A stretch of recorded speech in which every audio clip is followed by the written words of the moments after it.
আচ্ছা, atmospheric circulation যেটা, এখন এই যে ওশান সারফেস থেকে কন্টিনিউয়াস বা বিভিন্ন ওয়াটার বডি থেকে কন্টিনিউয়াস যে ইভাপোরেশনের মাধ্যমে পানি ওগুলা এই অ্যাটমসফিয়ারে ব্যাক করতেছে, তখন কি হচ্ছে, পানিগুলা কিন্তু ইভাপোরেশনের মাধ্যমে যখন ব্যাক করতেছে এটা কিন্তু গ্যাসিয়াস ফর্মে থাকতেছে, এবং তখন কিন্তু ক্লাউড বলো, হাইড্রোলজিতে আমি ফার্স্ট চ্যাপ্টার পড়াইছিলাম যে ক্লাউড কিন্তু এক জায়গায় থাকে না, এক জায়গা থেকে আরেক জায়গায় মুভ করে।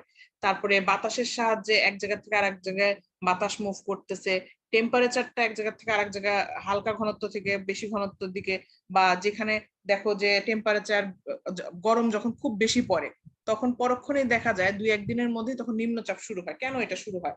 কারণ এক জায়গায় যখন টেম্পারেচারটা কমে যায় বা এক জায়গায় যখন টেম্পারেচারটা বেড়ে যায় তখন অন্য অঞ্চল থেকে ওই হালকা ঘনত্বের স্থান থেকে ভারী ঘনত্বের স্থানের দিকে তখন এই বাতাস বলো, মানে হিট এনার্জি বলো, এগুলা সব রোটেট করে।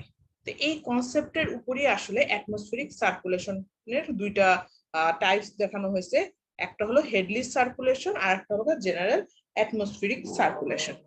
তো অ্যাটমসফেরিক সার্কুলেশনের মধ্যে দুইটা পয়েন্ট আরো ইনক্লুড হবে, এই পয়েন্টটা আমি এখানে লিখে দিচ্ছি, তোমরা তুলে নাও।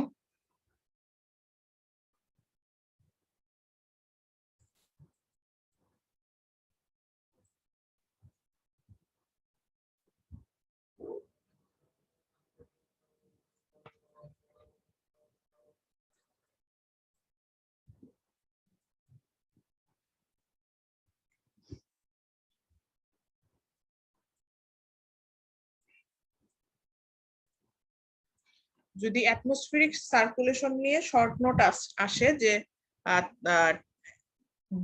যদি বলা হয় যে অ্যাটমসফেরিক সার্কুলেশন 2 মাসের জন্য আসে, তাহলে কি এই পয়েন্টগুলো দিয়ে এইটুকু লিখলেই হবে, আর দুইটা টাইপস আছে, জাস্ট টাইপস গুলোর নাম লিখবে। কিন্তু যদি ব্রিফলি ডেসক্রাইবের কথা বলা হয় যে ব্রিফলি ডেসক্রাইব করো, তাহলে কিন্তু তখন হেডলি সার্কুলেশন যেটা, Hadlee circulation, general atmospheric circulation, তখন কিন্তু দুইটাই আমাদের ডেসক্রাইব করতে হবে। ঠিক আছে? তো এই জিনিসটা মনে রাখবা যে যখন নাম্বারের উপর ডিপেন্ড করতেছে যে কত নাম্বারের উপর তোমাদের আসতেছে।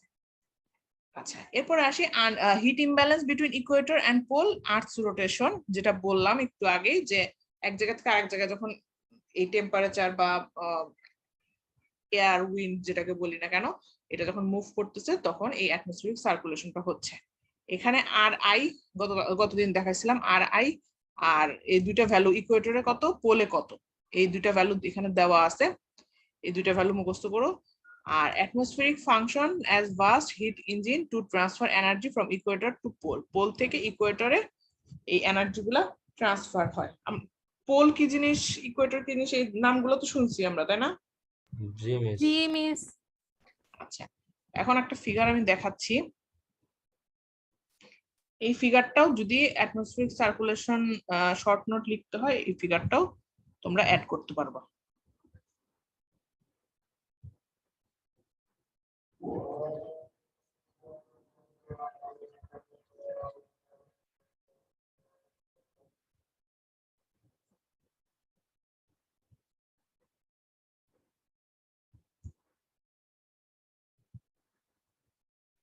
ঠিক আছে, পোলের কাছে ভ্যালু হলো 90 আর ইকুয়েটরের কাছে ভ্যালু হলো 270। আর এখান থেকে এখানকার যে ফিগারগুলা, এরপরেও কিছু ফিগার পাবা, ফিগারগুলোর অ্যারোটা খুব ইম্পর্টেন্ট, যে অ্যারো কোন দিক থেকে কোন দিকে যাচ্ছে। তো পোলের টেম্পারেচার যখন হলো ডিক্রিজ করে, তখন এখান থেকে উইন্ডটা রোটেট করে ইকুয়েটর থেকে আবার ইকুয়েটরে এসে যখন টেম্পারেচার ইনক্রিজ করতেছে তখন আবার পোলে ব্যাক করে। ঠিক আছে? আচ্ছা, এরপর আসি হেডলি সার্কুলেশন। হেডলি সার্কুলেশন আর জেনারেল অ্যাটমসফেরিক সার্কুলেশন, দুইটার কাহিনীটা সেম, পার্থক্যটা কোথায়? এক জায়গায় হেডলি সার্কুলেশন আমরা কনসিডার করতেছি আর্থ সারফেস কে নন রোটেটিং স্ফিয়ার, মানে আর্থ কোনো রোটেট করতেছে, আমরা নর্মাল সবসময় কি জানি যে আর্থ কিন্তু কন্টিনিউয়াস রোটেট করতেছে, কিন্তু হেডলিস ইকুয়েশনটা বা হেডলিস থিওরাম জেনারেট করার সময় এখানে ইকুইলিব্রিয়াম কন্ডিশন হিসেবে চিন্তা করা হয়েছে যে আর্থ সারফেস হলো নন রোটেটিং স্ফিয়ার, আর জেনারেল অ্যাটমসফেরিক সার্কুলেশনের সময় আর্থ সারফেসকে রোটেটিং স্ফিয়ার হিসেবে কনসিডার করা হচ্ছে। তো যদি নন রোটেটিং স্ফিয়ার বলা হয় তখন সেই ক্ষেত্রে ফিগারটা দেখে ডেসক্রাইব করবা, air rise near the equator. ইকুয়েটরের কাছে কি হচ্ছে, টেম্পারেচারটা বাড়তেছে। Travel in the upper atmosphere, মানে পোলের দিকে যাচ্ছে, যখন এখানকার টেম্পারেচার বাড়তেছে তখন পোলের দিকে যাচ্ছে, then cool and descend into lower atmosphere. এখানে টেম্পারেচার বাড়তেছে, বাড়ার পর পোলে যাচ্ছে, পোলে টেম্পারেচার কমে যাচ্ছে, দেন আবার ইকুয়েটরে ব্যাক করতেছে। যে ফিগারটা আমি একটু আগে দেখালাম সেই জিনিসটা এখানে বোঝানো হয়েছে। বুঝতে পারছো হেডলিস সার্কুলেশনটা?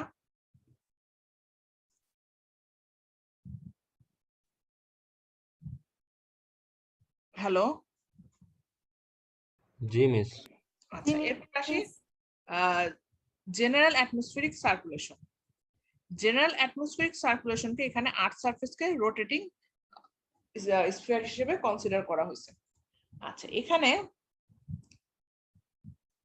এই এটারই একটা ডেসক্রিপশন বলা হয়েছে, when a ring of air about the earth moves towards the pole, velocity of air with respect to the land surface increases, producing a westerly air flow. এটুকু বোঝানোর আগে, এটা হলো এই জেনারেল, এটা কিন্তু উপরেরটা না, হেডলিস্টটা না, এটা জেনারেল অ্যাটমসফিয়ারিক সার্কুলেশনের ডেসক্রিপশন।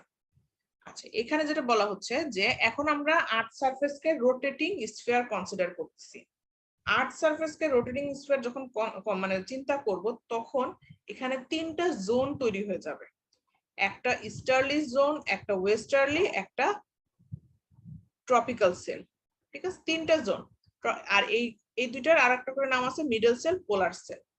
তো এখানে তখন একটা, একটু আগে যেটা দেখলে একটা জোন ছিল, কিন্তু অ্যাকচুয়ালি যখন আর্থ রোটেট করবে তখন এখানে উইন্ডের একটা ইফেক্ট আসবে, তখন তিনটা জোনে এটা কনভার্ট হয়ে যাচ্ছে।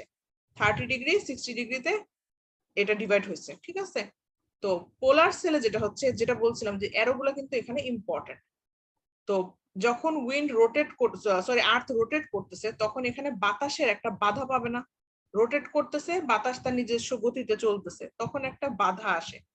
তখন যেটা হয়, তখন এখানে একটা ফোর্স জেনারেট করে। Coriolis ফোর্সটা কি আমরা দেখি, apparent force arising from the earth's rotation causing the change in wind direction and velocity. আর্থের রোটেশনের কারণে উইন্ডের ভেলোসিটি এবং ডিরেকশনের যদি পরিবর্তন হয়, সেটাকে আমরা Coriolis ফোর্স বলি। এই ডেফিনেশনটা খুব ইম্পর্টেন্ট একটা ডেফিনেশন। তো এই ফোর্সটার কারণেই ম্যাক্সিমাম ইফেক্ট পড়ে মিডল সেলে। Coriolis ফোর্সের ম্যাক্সিমাম ইফেক্ট আমরা পাবো মিডল সেলে। ট্রপিক্যাল সেলে কি হয়, হিটেড এয়ার, মানে ট্রপিক্যাল সেল কিন্তু একদম লাস্টেরটা, তার মানে এখানে ইকুয়েটরের প্রভাবটা বেশি। ইকুয়েটরে কি হয়, হিটেড এয়ার পোলের দিকে মুভ করে, তারপরে পোল থেকে 30 ডিগ্রি ল্যাটিটিউডে আবার এটা পোল থেকে ইকুয়েটরে ব্যাক করে। এই জিনিসটাই এখানে বর্ণনা করা আছে, আর যেটা আমি বললাম আর কি। ঠিক আছে, তো মনে রাখতে হবে 30 ডিগ্রি ল্যাটিটিউডের মধ্যেই এই সার্কুলেশনটা হয়। নেক্সট যদি পোলার সেলের কথা বলি, পোলার সেলের ক্ষেত্রে সেম ওয়েতে এখানে দেখো বলা আছে air rises at 60 degree latitude. এখানে কিন্তু 60 ডিগ্রি ল্যাটিটিউডের কাজ হবে। Flow towards the pole at upper level, upper লেভেলটা পোলের দিকে আসে, তারপর টেম্পারেচার ডিক্রিজ করে কুল ডাউন হয় এবং এটা ইকুয়েটরের দিকে মুভ করা শুরু করে। একই কথাই ঘুরে ফিরে, জাস্ট কিছু ইনফরমেশন অ্যাড হচ্ছে।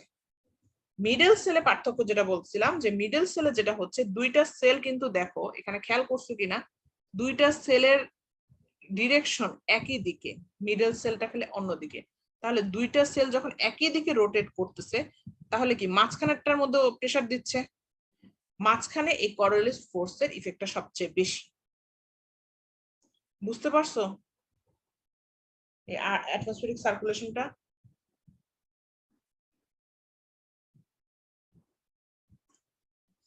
তোমরা কি আসো না ঘুমায় জি গেছো? মিস।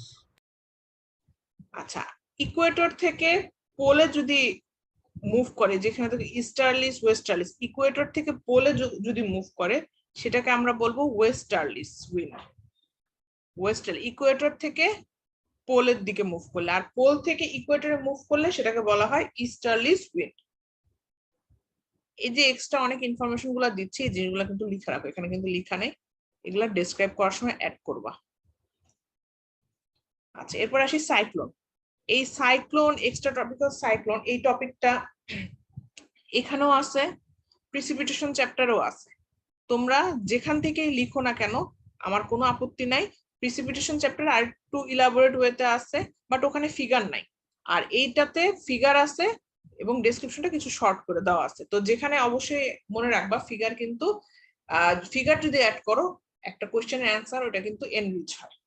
তাহলে চেষ্টা করবা কোশ্চেন অ্যান্সার যখন করবা তখন ফিগার অ্যাড করতে, যদি পসিবল, খুব ক্রিটিক্যাল যদি ফিগার না থাকে তাহলে ফিগার অ্যাড করার চেষ্টা করবা। আচ্ছা, সাইক্লোনের বিষয়টা আসি, যে low pressure around which air flows in a counter clockwise direction in northern hemisphere.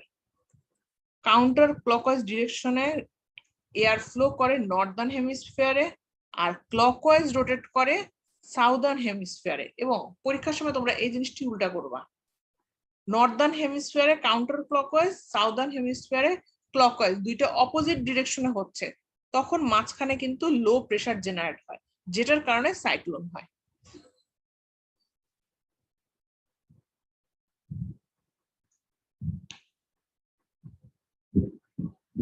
Hello, তোমরা কি শুনতে পাচ্ছ?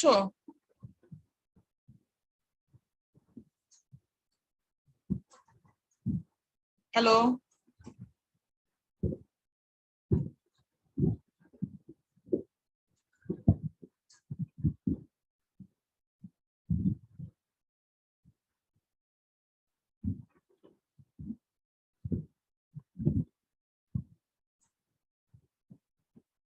হ্যালো, জি মিস। এখন শুনতে পাচ্ছ? জি মিস। জি মিস। আচ্ছা, আমার কারেন্ট চলে গেছে তো এই কারণে মোবাইল ডাটা সুইচ করলাম। আচ্ছা, ট্রপিক্যাল সাইক্লোনের ক্ষেত্রে লো ল্যাটিটিউড 5 থেকে 10 ডিগ্রির মধ্যে ট্রপিক্যাল সাইক্লোনটা ফর্মই করে, তার মানে বুঝতে পারতেছো এটা লোয়ার ল্যাটিটিউডে ফর্ম করে। আর নরমাল সাইক্লোনের কথা কিছু বলা নাই, ট্রপিক্যাল সাইক্লোনে লোয়ার ল্যাটিটিউডে এই লোয়ার প্রেসার যেটা সেটা জেনারেট করে, এবং heat condensation of ocean vapour, ocean vapour থেকে যখন হিটটা একসাথে ঘনীভূত হয় তখন এখানে ট্রপিক্যাল সাইক্লোনের যে লোয়ার প্রেসারটা সেটা জেনারেট হয়। এক্সট্রা ট্রপিক্যালের পার্থক্যটা কি? এখানে শুধুমাত্র হিট কনডেনসেশনের কথা বলা হয়েছে। এক্সট্রা ট্রপিক্যালে ওয়ার্ম এয়ার, কোল্ড এয়ার দুইটাই একসাথে জেনারেট হয়, এবং দুইটা একসাথে যখন ঘোরে তখন এখানে বাধা পেয়ে এই যে সার্কুলার যে মোশনের যে লোয়ার প্রেসার, মাঝখানে যে লোয়ার প্রেসারটা জেনারেট হয় সেটার জন্য এক্সট্রা ট্রপিক্যাল সাইক্লোন হয়। একটাতে লোয়ার ল্যাটিটিউডে হচ্ছে আর হলো শুধুমাত্র হিট কনডেনসেশন, আরটাতে ওয়ার্ম এয়ার, কোল্ড এয়ার দুইটাই হচ্ছে, সেটার জন্য এক্সট্রা ট্রপিক্যাল সাইক্লোন হচ্ছে। এখানে কিছু ডেফিনেশন আছে এই ফিগারটার, যে যে কম্পোনেন্ট ইউজ করা হয়েছে, যে ওয়ার্ম এয়ার ফ্রন্ট হলো এই যে যেটা ফ্ল্যাট স্লোপ এবং স্লো প্রসেস যেটাতে হয় সেটাকে বলতেছি আমরা ওয়ার্ম এয়ার ফ্রন্ট। আর ফ্রন্ট কি? a surface of discontinuity between two adjacent air masses of different temperature, দুইটা টেম্পারেচার, এখানে ওয়ার্ম এয়ার, কোল্ড এয়ার, দুইটা টেম্পারেচার মাঝে যে একটা ডিসকন্টিনিউশন সেটাকে আমরা বলতেছি ফ্রন্ট। এই ডেফিনেশন গুলো মুখস্থ করতে হবে। এরপর আসি টেম্পারেচার। টেম্পারেচারে কিছু ভাগ দেওয়া আছে, বিভিন্ন টাইপস। নরমাল এগুলো এগুলো তোমাদের জানার কথা। এভারেজ টেম্পারেচার বলতে অ্যারিথমেটিক মিন বোঝানো হচ্ছে। নরমাল টেম্পারেচার বলতে নরমাল একটা দিন অথবা একটা মাস অথবা একটা বছরে যে টেম্পারেচার সেটাই স্পেসিফিক ভাবে। মিন ডেইলি হলো একটা দিনের সর্বোচ্চ এবং সর্বনিম্ন। মিন মান্থলি এক মাসের সর্বোচ্চ এবং সর্বনিম্ন। মিন অ্যানুয়াল এভারেজ অফ মান্থলি মিন, প্রত্যেকটা মান্থলি যে মিন করলা একটা মাসের সর্বোচ্চ ইয়ে সেই প্রত্যেকটা মাসের ওই মান্থলি মিনটাকে সবগুলা 12টা যখন পাবো, 12টার এভারেজ নিলে তখন আমরা পাচ্ছি mean annual. Lapse rate, temperature inversion, খুব ইম্পর্টেন্ট দুটো ডেফিনেশন। ল্যাপস রেটে হলো ডিক্রিজ অফ টেম্পারেচার, টেম্পারেচার ইনভার্সনে ইনক্রিজ অফ টেম্পারেচার। এটাও ভুল করো তোমরা পরীক্ষায়, দুইটা জাস্ট উল্টা করে দাও। তো ল্যাপস রেটে মনে রাখবা ডিক্রিজ টেম্পারেচার ডিক্রিজ করে উইথ অল্টিটিউড ইন ট্রপোস্ফিয়ার, ট্রপোস্ফিয়ারের যে টেম্পারেচার ডিক্রিজ হচ্ছে সেটাকে আমরা বলতেছি ল্যাপস রেট। এখানে ল্যাপস রেট ড্রাই এবং স্যাচুরেটেড কন্ডিশনের জন্য ভ্যালু দেওয়া আছে, একটা 9.8 একটা 6.5। আর টেম্পারেচার ইনভার্সন হলো increase in temperature with altitude, same জিনিস। এট নাইট আরআই আউটগোয়িং টেম্পারেচার, মানে দিনের বেলা টেম্পারেচার বেশি, রাতের বেলা টেম্পারেচার কম। এই সিনারিও কোন জায়গার কথা শুনছো যে এরকম পাওয়া যায়? দিনের বেলা টেম্পারেচার বেশি, রাতের বেলা টেম্পারেচার কম, কোথায় পাই আমরা? মিডল ইস্টে। মিডল ইস্টে, রাইট। মরুভূমির আশেপাশে যে এলাকাগুলো সেখানে এই যে ফেনোমেননটা হয়, ওখানে দিনের বেলা এক টেম্পারেচার, রাতের বেলা আরেক টেম্পারেচার থাকে। ঠিক আছে। আচ্ছা, এরপরে আসি ওয়াটার ভেপার। এখান থেকে যেগুলো দেখাবো সেগুলো তোমাদের ম্যাথে লাগবে।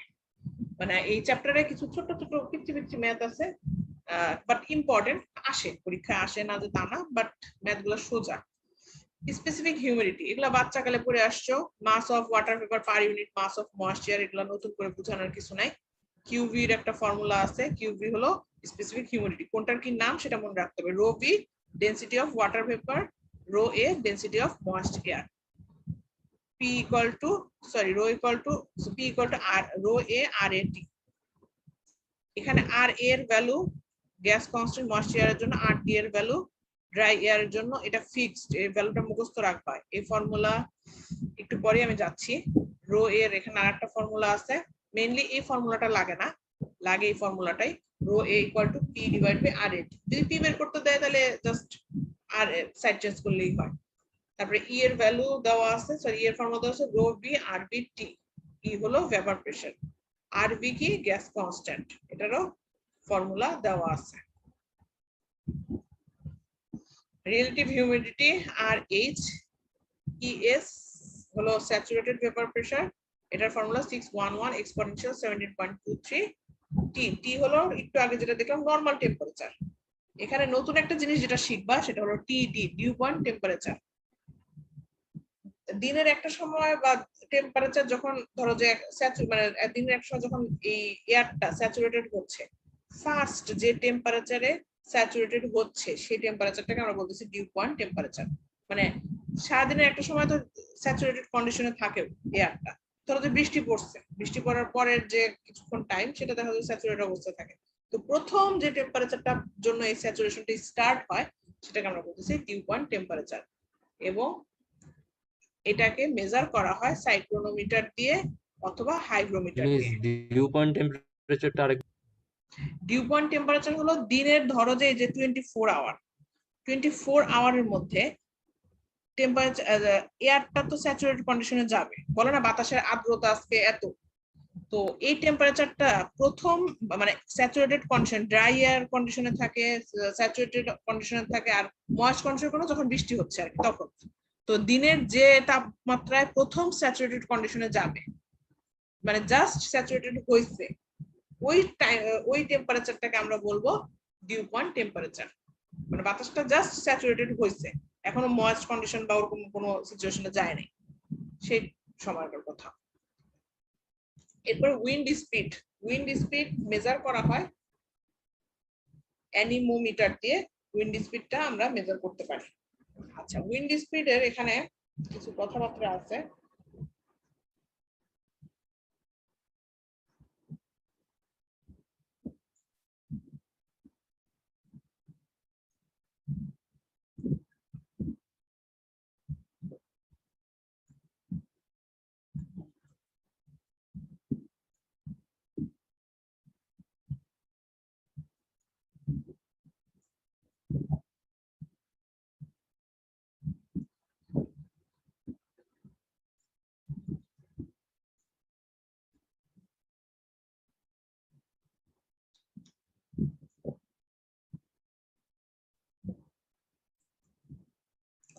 আচ্ছা, অ্যানিমোমিটার দিয়ে ডিরেক্ট উইন্ড স্পিড মাপা যায়, ঠিক আছে, ডিরেক্ট মেজারমেন্ট করা, এটা একটা direct measurement process.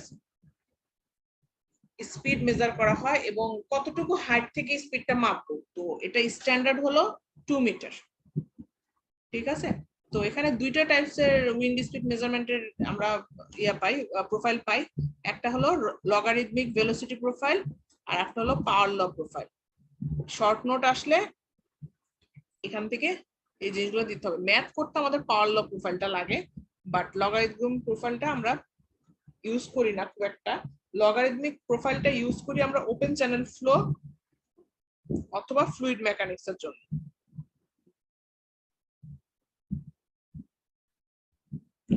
Fluid mechanics আর ওপেন চ্যানেল ফ্লোতে আমরা এই লগারিদমিক প্রোফাইলটা ইউজ করি, আর পাওয়ার ল প্রোফাইল ইউজ করি হাইড্রোলজিতে। তো এরপরের যে চ্যাপ্টার গুলা দেখবা এখানে এই ফর্মুলাটা একদম ফুল, এই মানে চ্যাপ্টার বলো তারপরের যে স্ট্রিম ফ্লো প্রিসিপিটেশন এগুলো সবগুলাতে এই ফর্মুলাটা লাগবে। হ্যাঁ, এটা এমন না যে খালি এতটুকু ফর্মুলা দিয়ে এইটুকু পিচ্ছি ম্যাথ, তা না, ইউ বের করতে মানে ভেলোসিটি বের করতে এই ফর্মুলাটা ইউজ হবে এরপরে। এর সাথে আরো ম্যাথের পার্ট থাকবে, কিন্তু একটা ধরো যে ম্যাথে যেমন ভেলোসিটি লাগে, স্পিড লাগে, উইন্ড স্পিড, টেম্পারেচার, তো ভেলোসিটি বের করতে আমরা এই ফর্মুলাটা ফার্দার আরো ইউজ করবো, তো এটা মনে রাখতে হবে। আচ্ছা, পাওয়ার ল প্রোফাইলে আমি আর একটা গ্রাফ এঁকে দিচ্ছি, এই গ্রাফটা তোমাদের এখানে আঁকা নাই।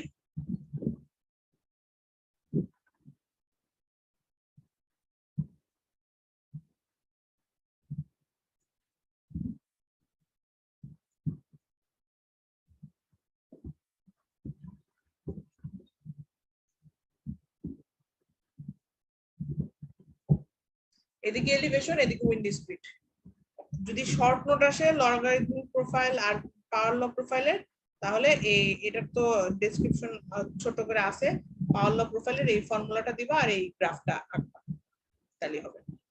এখন আসি ম্যাথটাতে। u1 এর ভ্যালু দেওয়া আছে, z1 দেওয়া আছে, z2 দেওয়া আছে, u2 বের করতে হবে, কিছুই না, সব দেওয়া আছে, ফর্মুলায় বসায় u2 বের করা যাবে, এটা বোঝানোর কিছু নাই। আচ্ছা, এক্সাম্পল 1 থেকে আসি, এখান থেকে ম্যাথ গুলা ইজি আছে, কিন্তু ম্যাথ গুলা মানে একই টাইপসের আর কি, খুব বেশি ভ্যারিয়েশনও নাই, বাট আসে পরীক্ষায়। আচ্ছা, একটা প্রেসার দেওয়া আছে 100 কিলো প্যাসকেল, নরমাল টেম্পারেচার দেওয়া আছে 20 degree Celsius, dew point temperature দেওয়া আছে 16 degree Celsius, vapour pressure, relative humidity আর রো এ বের করতে দিচ্ছে। এখন আসি ফর্মুলাগুলো যেটা একটু আগে দেখে আসলাম। আচ্ছা, রো এ বের সরি রিলেটিভ হিউমিডিটি বের করতে ই ডিভাইড বাই ইএস লাগতেছে, তাহলে ইএস বের করতে পারবো কি হবে, 611 exponential 17.27 t divide by 237.3 plus t, আর e equal to es corresponding to td, মানে পার্থক্যটা কি, ইএস যখন ইউজ করতেছো তখন কিন্তু এখানে টি ইউজ করতেছো, আর ই যখন করবা তখন ইউজ করবা টিডি, মানে ফর্মুলা সেম থাকবে। ই এর ক্ষেত্রেও 611 এক্সপোনেনশিয়াল 17.27 টিডি ডিভাইড বাই 237.3 প্লাস টিডি, ফর্মুলা সেম, জাস্ট একটাতে নরমাল টেম্পারেচার, একটাতে ডিউ পয়েন্ট টেম্পারেচার বের হবে। তো এখান থেকে আর এইচ বের করতে পারবো। রো এরপরে বের করতে কি বলছে, রো এ বের করতে পি লাগবে আর এ টি, আর এ জানি না, আর এ বের করতে লাগবে হলো আমাদের 1 plus 0.608 q v R d, R d এর ভ্যালু দেওয়া আছে বাট কিউভি জানি না, কিউভি কোথায় পাবো, q v equal to 0.622 e divide by P, e তো এই ফর্মুলা দিয়ে বের করতে পারবো, পি তো গিভেনই আছে। এখন ম্যাথটা দেখি, ফর্মুলাগুলো মুখস্থ রাখলে ম্যাথটা কোনো ব্যাপারই না।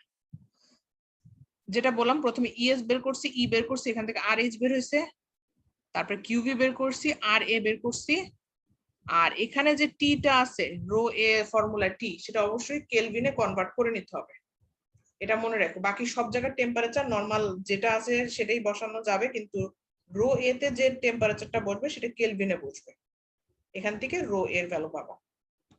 বুঝতে পারছো ম্যাথটা কি খুব কঠিন? না মিস। আচ্ছা, এটা যদি বোঝে পরের গুলো সবই বুঝবা।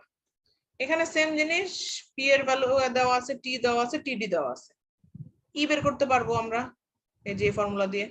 আর এইচ লাগবে, আর এইচ বের করতে ই ডিভাইড বাই ইএস, তো ইএস নাই, ইএস টাও বের করে ফেললাম, একই ফর্মুলা দিয়ে বের করা যাবে। তারপরে রো কিউভি, কিউভি বের করতে e divide by p, qv বের হয়ে গেল। ইউনিট গুলা পরীক্ষা তোমরা ম্যাথটা বেশি সোজা, তো পরীক্ষা আসলে খুশির চোটে তোমরা তখন ইউনিট দাও না, খালি ভ্যালু বসায় রাখো, তো ইউনিট দিতে ভুলে যাও না। আচ্ছা, এরপরে রো এ লাগবে হলো পি ডিভাইড বাই আর এ টি, তাহলে আর এ বের করে নিতে হবে, কিউভি জানি, এই ভ্যালুটা তো মুখস্থই ভ্যালু, দেন টি বসালাম, শেষ। আচ্ছা, এক্সাম্পল 3, টি দেওয়া আছে, আর এইচ দেওয়া আছে, পি দেওয়া আছে, ক্যালকুলেট করতে হবে ই কিউভি আর এইচ। তো আর এইচ টি যেহেতু দেওয়া আছে, টি দিয়ে আমরা ইএস টা বের করতে পারবো, কিন্তু টিডি দেওয়া নাই, টিডি দেওয়া নাই, কাজে ই বের করতে পারবো না। কিন্তু তাহলে ই কিভাবে বের করব, আর এইচ ইকুয়াল টু কি জানি, e divide by es, R H তো দেওয়া আছে 0.35, ইএস বের করলাম, তাহলে এখান থেকে সাইড চেঞ্জ করলে আমরা ই পাবো, ই বের করলে দেন 0.622 এখানে কিউভি এর ই ডিভাইড বাই পি, তাহলে কিউভি বের হবে। আর রো এ বের করতে পি ডিভাইড বাই আর এ টি, টি আছে আর এ বের করতে হবে আমাদের এই ফর্মুলা দিয়ে এখানে, তারপরে যেটা আসে আর কি অ্যান্সার। আর উপরে মনে হয় একটা ভুল ছিল গত ক্লাসে, আচ্ছা এখানে তোমরা বলো নাই, এখানে একটা ভুল আছে, এটা 0 পয়েন্ট হবে না, এটা 611 হবে ই এর ফর্মুলা। এই হলো আমাদের এই চ্যাপ্টার।